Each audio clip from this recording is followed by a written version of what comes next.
नमस्कार दोस्तों, मैथ पंचनामा सीरीज का पहला क्वेश्चन है कि प्याज की कीमत में 50% की वृद्धि हुई है। प्याज पर व्यय उतना ही रखने के लिए उपभोग में कितना प्रतिशत की कमी करना होगा।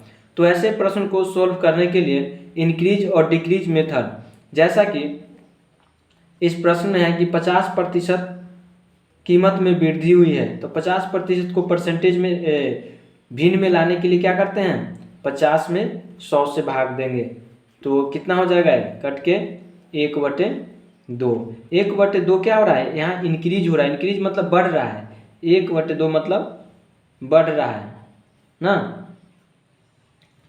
तो कमी कितना करेंगे, 1/3 की कमी करेंगे।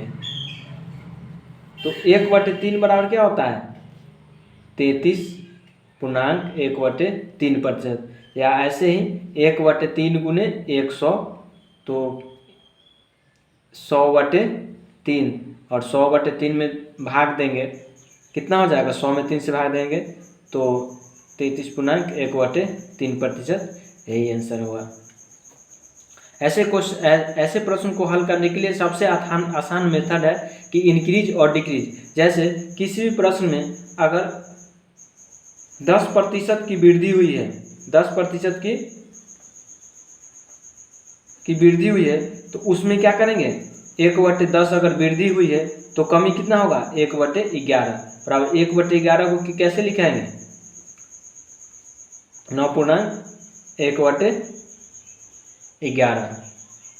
यहीं पर अगर 10% की कमी होती तो क्या करते, 1/10 कमी लिखते, तो वृद्धि कितना होता, 1/9, तो यहाँ जाता 11.1/9।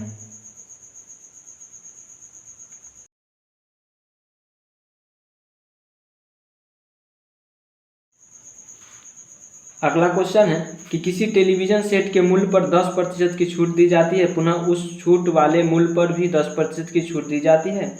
तदनुसार यह क्रमिक छूट एक अकेली कितने प्रतिशत की छूट के बराबर है।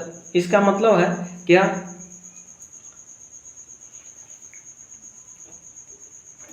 क्रमिक छूट है। क्रमिक छूट का मतलब एकल समतुल्य बट्टा निकालने के लिए बोल रहा है। तो यहाँ समतुल्य बट्टा निकालने के लिए सबसे आसान तरीका है कि 10% छूट है, 10% छूट है, तो इसको 10 को 100 में से घटा लेंगे, कितना होगा, 90। फिर 10% को क्या घटा लेंगे 100 में से, फिर 90, और सभी को गुना कर देंगे, कितना होगा, 90 गुने 90, और 0 को 0, दोनों 0 को हटा देंगे, कितना होगा, 9×81, और इसी 81 को 100 में से घटा देंगे, 19%।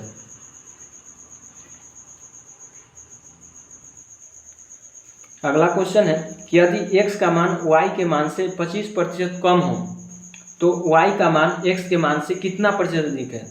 सेम वही क्वेश्चन है, वही टाइप है, सिर्फ इसमें इंक्रीज और डिक्रीज करने का तरीका आना चाहिए। तो इसमें कितना क्या करा है, x का मान y के मान से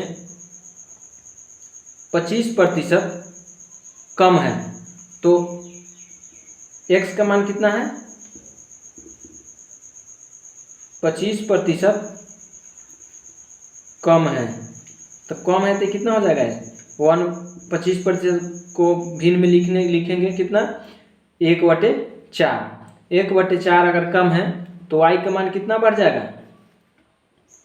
1/3 बढ़ जाएगा। जैसा कि हम पहले ही बताएं कि अगर 1/5 अगर इंक्रीज कर रहा है तो 1/6 क्या करेंगे, डिक्रीज हो जाएगा। तो y का मान कितना आ जाएगा, यहाँ 1/3 बराबर 33.1/3%। तो यहाँ पहला ऑप्शन आंसर होगा। फिर अगला क्वेश्चन है कि किसी चीज़ की कीमत 60% की बढ़ गई है। फिर वही क्वेश्चन है कि इंक्रीज और डिक्रीज मेथड से है, और ऐसे प्रश्न को बहुत ही कम समय में बना लिया जाता है और आसानी से समझ सकते हैं इसको। कह रहा है कि तदनुसार उसके उपभोक्ता को उसके उपभोग में कितने प्रतिशत की कमी करनी पड़ेगी ताकि खर्च न बढ़े। फिर वही है कि अगर किसी वस्तु की कीमत में वृद्धि हो जाती है तो उपभोक्ता को ज़्यादा पैसा ना खर्च करना पड़े, इसके लिए क्या करेगा, अपने उपभोग में कमी करेगा, उपभोग में कमी करेगा, खपत में कमी करेगा। तो क्या है 60% को भिन्न में बदल लेंगे, फ्रैक्शन में बदलेंगे तो 60/100। तो 100 कितना होगा 2, 3/5। 3/5 है क्या हो रहा है, बढ़ रहा है ना, यहाँ बढ़ रहा है या घट रहा है, यही देखना है। तो यहाँ बढ़ रहा है, तो बढ़ रहा है तो क्या करेंगे, घटाएंगे, कितना 3/5 प्लस 3 जोड़ देंगे, कितना हो जाएगा 3/8। क्या करेंगे, घटाएंगे, 3/8 को क्या लिखेंगे,